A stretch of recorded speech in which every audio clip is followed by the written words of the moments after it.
ఓకేనా ఓకేనా. జై జనసేన, భారత్ మాతాకి జై, భారత్ మాతాకి జై, భారత్ మాతాకి జై. ముందుగా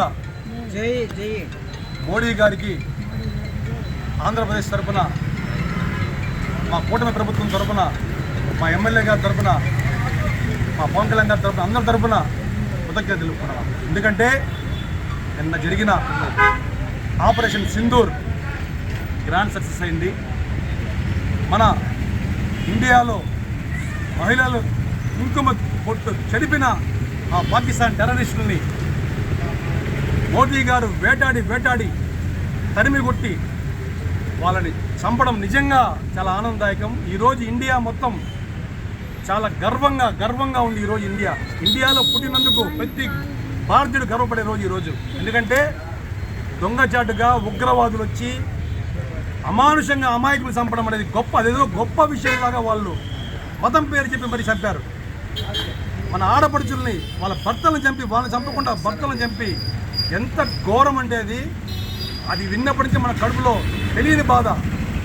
అందులో మన సోదరుడు నెల్లూరు జిల్లా కావలి మధుసూదన్ గారు ఫ్యామిలీతో వెళ్ళి అక్కడ బలైపోయారు. వాళ్ళ ఇంటికి వెళ్ళాం, వాళ్ళు పరామర్శించాం. ఈరోజు మధుసూదన్ గారి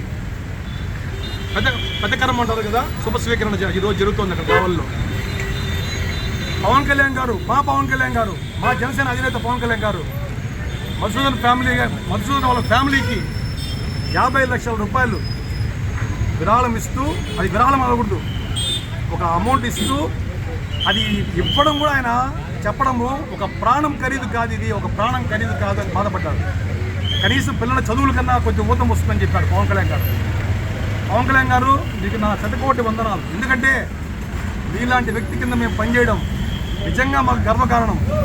ఒకప్పుడు స్వాతంత్ర సమరయోధుల పేర్లు విన్నాం, గాంధీ గారు, భగత్ సింగ్ గారు, సుభాష్ చంద్రబోసు, అల్లూరి సీతారామరాజు, వీళ్ళ పేర్లు విన్నాం.